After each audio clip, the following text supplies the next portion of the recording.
આજે આપણે બધી પરીક્ષાઓની વાત કરી રહ્યા છીએ અને એની અંદર શું વાંચવું અને કેવી રીતે વાંચવું અને ખાસ કરીને શું વાંચવું એના વિશે વાત કરીશું. તો સૌથી પહેલાં હું પાઠ્યપુસ્તક વાંચવાની આગ્રહ કરીશ. અને હું પાઠ્યપુસ્તક વાંચવાનો આગ્રહ એટલા માટે કરું છું કે પાઠ્યપુસ્તકો છે એ જુદી જુદી ઉંમરના બાળકો માટે બનાવેલા હોય છે, જેથી કરીને એને બધા વિષયો શીખી શકે, એની સમજ એનામાં વિકસી શકે એવી સરળ ભાષામાં એને બનાવેલા હોય છે.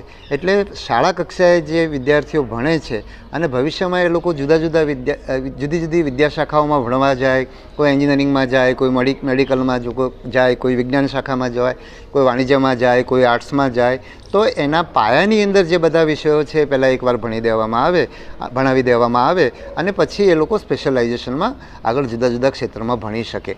વિજ્ઞાનમાં ભણનાર વિદ્યાર્થીની પાસે પણ આર્ટ્સનું અમુક જ્ઞાન હોવું જોઈએ, એન્જિનિયરિંગમાં ભણનારને પણ જીવવિજ્ઞાનનું જ્ઞાન હોવું જોઈએ અને કેટલું હોવું જોઈએ એની વાત આ પાઠ્યપુસ્તકોના માધ્યમથી બધાને શીખવવામાં આવે છે. એટલે તમારો પાયો બનાવવા માટેનું આ કામ છે. એટલે પાઠ્યપુસ્તકો જ તમે વાંચ્યા હશે તો પાઠ્યપુસ્તકોની બહારનું પણ જો પૂછાશે તો તમે આ તમારું જે વાંચન કર્યું છે એ વિષયની તમે જે સમજ વિકસાવી છે એના આધારે તમે જવાબ આપી શકશો. બીજું, તમારે પાઠ્યપુસ્તકોની બહાર ઊંચા સ્તરના પુસ્તકો પણ જો વાંચવાના હોય તો એના પાયાની અંદર તમે વાંચેલા પાઠ્યપુસ્તકો બહુ ઉપયોગી થશે.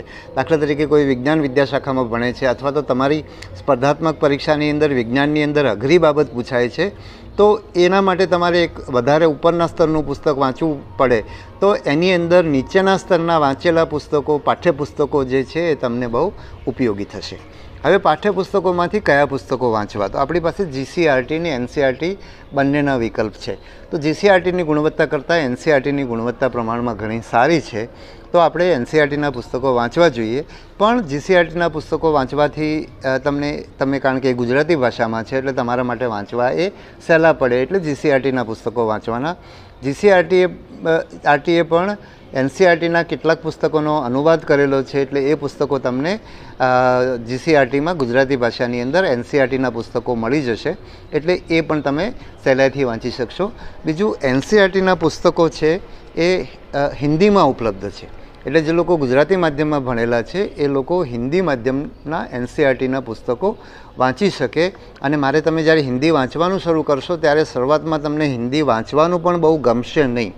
થોડો સમય તમે વાંચશો તો તમે એનાથી પણ ટેવાઈ જશો અને તમે ગુજરાતીની જેમ જ હિન્દી સમજતા થશો. અને હિન્દીમાં વાંચવાનો ફાયદો એ છે, મારી જ વાત કરું તો હું જ્યારે UPSCની પરીક્ષા આપતો હતો ત્યારે અમે NCERTના પુસ્તકો જ વાંચીને પરીક્ષા પાસ કરેલી છે. અને શરૂઆતના સમયમાં પહેલાં મેં અંગ્રેજીમાં વાંચ્યા અને પછી જ્યારે મને ખબર પડી કે આ પુસ્તકો હિન્દીમાં પણ ઉપલબ્ધ છે, તો જ્યારે મેં હિન્દીમાં વાંચવાના શરૂ કર્યા ત્યારે મારા માટે યાદ રાખવું વધારે સહેલું બનેલું, કારણ કે હિન્દી આપણી પરિચિત ભાષા છે, એટલે તમે હિન્દીમાં પુસ્તકો વાંચી શકો. કેટલાક લોકો એમ કહે છે કે અમને NCERTના પુસ્તકો વાંચવાનું અઘરું પડે છે.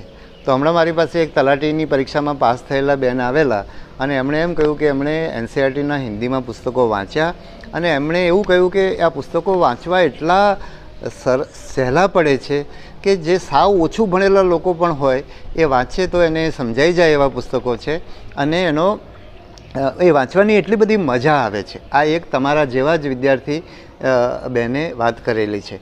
થોડા સમય પહેલાં લગભગ 6 મહિના પહેલાં મારી પાસે તલાટીની જુનિયર ક્લાર્કમાં પાસ થયેલા 2 વિદ્યાર્થીઓ આવેલા અને એમણે પણ મને આ કહ્યું કે અમે અમારા મિત્રોને કહીએ છીએ પરંતુ એ અમારું સાંભળતા નથી, અમે લોકો આ ટેક્સ્ટ બુક ભણીને જ પાસ થયા છીએ. પણ મારે ખાસ તો એ કહેવાનું છે કે આ પાઠ્યપુસ્તકોનો તમે પ્રયત્ન કરશો અને કોઈ પણ વિષય તમે જ્યારે શરૂમાં લેશો, મારે તમને એ પણ કહેવું છે કે કોઈ વિષય એવો હશે, કોઈકને વિજ્ઞાન નથી ગમતું, કોઈને ઇતિહાસ નથી ગમતું, કોઈને રાજ્યશાસ્ત્ર નથી ગમતું, તો એ વિષય જ્યારે તમે શરૂઆત કરશો ત્યારે તમને મુશ્કેલી પડશે. પણ જો તમે થોડો પ્રયત્ન કરશો તો પછી તમે એનાથી ટેવાઈ જશો અને કદાચ જે વિષય તમને ગમતો નહોતો એ વિષય તમને ગમવા માંડે એવું બની શકે. એટલે આ રીતે તમે પાઠ્યપુસ્તકો વાંચવાનો પ્રયત્ન કરજો.